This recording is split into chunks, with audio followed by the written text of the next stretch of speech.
I want to speak plainly, clearly, honestly about what it means for you and for the people you care about. Now let's start with the fact that even before the Affordable Care Act fully takes effect, about 85% of Americans already have health insurance, either through their job or through Medicare or through the individual market. So if you're one of these folks, it's reasonable that you might worry whether health care reform is going to create changes that are a problem for you, especially when you're bombarded with all sorts of fear-mongering. So the first thing you need to know is this. If you already have health care, you don't have to do anything. Now, you might think that was the president from 2010 or 2009. That was the president September 26th, 2013, just a few days before the launch of Obamacare. Ed Henry in the White House briefing room confronted the press secretary today, Jay Carney, about it. You can at least say that was not true, right?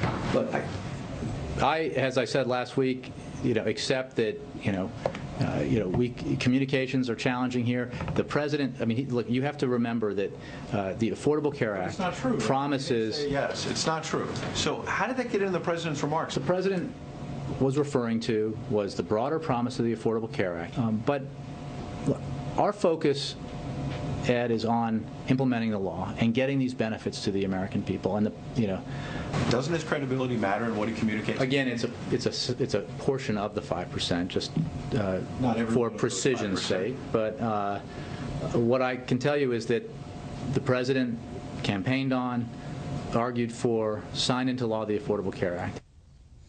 Okay, with that, we'll take a look at the latest Gallup poll that has the president's approval rating at 39% now, disapproved 53%, just out today. So let's bring in our panel. We welcome in Dr. Ben Carson, Professor Emeritus of Neurosurgery at Johns Hopkins University, also the author of the New York Times bestseller, America the Beautiful. Mara Liasson, national political correspondent of National Public Radio and syndicated columnist George Will.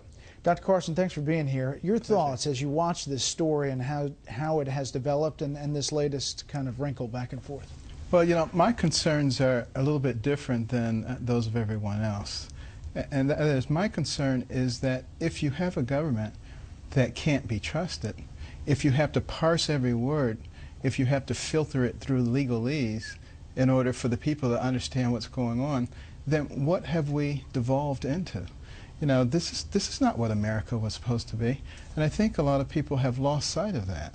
And they get caught up in these little details. But America was supposed to be the home of the brave, the land of the free. It was supposed to be a place that was centric to the people, not centric to the government. And as we turn over more and more power to the government to control our lives, it's going to change drastically from the place that we all envisioned. Mara, you sit in that White House briefing room, and it has been just an interesting time as the back and forth. It's not just one questioner or two, it's about 20 who are having these tete-a-tetes with Jay Carney. Well, it's impossible for him to explain why the president said something dozens and dozens of times that they must have known wasn't true. The Affordable Care Act is a disruptor. It was supposed to change the individual insurance marketplace, and it did. So it was absolutely impossible for people to keep their health insurance, the exact same plans they had. And the president and his aides must have known that. Now, yes, at the time, and George has pointed this out, when he was trying to get it passed, he was trying to convince everybody who had insurance nothing would change. But the bite that you just played was well after it was passed. And he was saying nothing will change. Well, of course it's going to change. That was the point of the Affordable Care Act, to change it, to make it into the kind of insurance marketplace that the president envisioned. I mean, what he said Monday night, Mara, was that they had been saying this all along, and then you look back at September 26th. You mean with the caveats that they've been saying all along? We only mean if it was grandfathered. If it hadn't been changed, well, blah, blah, blah. And just the point Jay Carney was making today, it's only 5%. Well, wait a second. 5% is 14 million people. And we don't know exactly what percentage of those 14 million people have gotten the cancellation notices, but that's still a lot of people. George. Well, someone has to tell the president it's not clever to be seen trying to be clever. In all the prevarications and equivocations of politics, one tries to be economical in the use of the word lie. That's why Churchill once said an opponent was guilty of terminological inexactitude. Well, it's hard to avoid the feeling that even if the president really didn't know on September 26th what was going to happen on the 1st of October, now he knows what he actually said then, and he's not telling the truth about what he said then. In the hearing today, Lamar Alexander held up an iPad that shows the website at the White House repeating the statement, if you like your health care, you can keep it. The hearing, you mentioned the hearing. Ms. Tavener, the CMS administrator, testifying, and we've talked about Democrats speaking out about this. Mary Landrieu from Louisiana reading a cancellation notice on the Senate floor last night. This is Barbara Mikulski questioning Ms. Tavener today. I believe that there's been a crisis of confidence created in the dysfunctional nature of the website, the canceling of policies, and sticker shock from some people. How are we going to get young people back to looking at how they're going to apply to make it attractive, to give them confidence in the system, and also then to make the whole system more affordable? Our goal is to stabilize the website this month, and then we do have a targeted plan that includes not only young people, but the large populations of the uninsured in markets. So yes, there is a plan. So, Dr. Carson, there is a plan, but obviously it involves more taxpayer dollars to pay for that plan. It involves massive taxpayer dollars, and we're only seeing the 20%. What about when the employer mandate kicks in, which of course is the reason they kicked it down the road, because they didn't want to have an effect on the election. But the encouraging thing is people are actually starting to wake up. They're starting to be able to critically analyze what they're being told. And this provides the greatest hope for America. We do this thing every Tuesday, Dr. Carson, about Tweet the Panel. Stefan tweets about Obamacare, and a lot of tweets are like this. What is the most effective, realistic way to replace Obamacare with something sensible? A lot of tweets about, Republicans have to come to the table with something specific. Well, I've talked to a lot of people. There are a lot of specific, very good plans that cost a lot less and can cover everybody, but nobody wants to hear them. So we've got to create a forum where people actually want to hear these things with an open mind. They're out there. There is no question about it. Mara? But that is the big job for Republicans, and they've known this all along. And they used to say we're going to repeal it and replace it. Then they stopped talking about replacing it. If there are good plans, and they are pretty simple, and they would cover everybody at less, why haven't the Republicans stepped forward and done this? Well, Congressman Tom Price has a number of things in the House.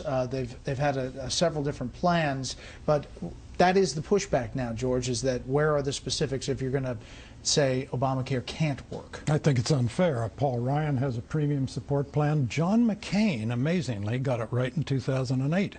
I say that's amazing because John really isn't interested in domestic policy. If it doesn't fly or explode, he's not that interested. But he said, look, tax all employer-provided health insurance as what it manifestly is, compensation, but compensate for that by giving people a large tax credit to go into the market and shop across state lines, which you're not allowed to do now, for health insurance.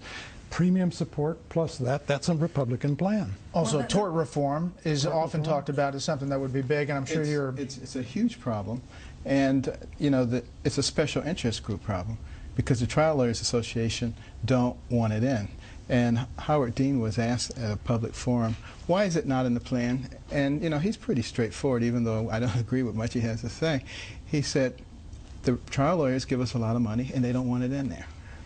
We've got to stop complying to all these special interest groups and do what's appropriate for the people. There are a lot of Republican ideas, but I don't think that most people could tell you what is the Republican health care plan. They've got to come together behind something that everybody understands and can associate with them. One more tweet real quick. Ralph tweets, do you think the Affordable Care Act will force a two-tier system of medical care? George? We already have one in a sense. It will aggravate that if it lives long enough. I think it's much more likely that the adverse selection, the Wall Street Journal reported today, as we've reported in this program, not only are the signees fewer than they expected, they're much older than expected. That is the death spiral. You agree with that? Absolutely, and everybody knows someone. I know someone who today was telling me they're on Medicare because of an accident, they're paraplegic, and he called to get his wheelchair fixed. And the CMS referred him to 17, 18 different agencies. He called them all. We don't do Medicare anymore.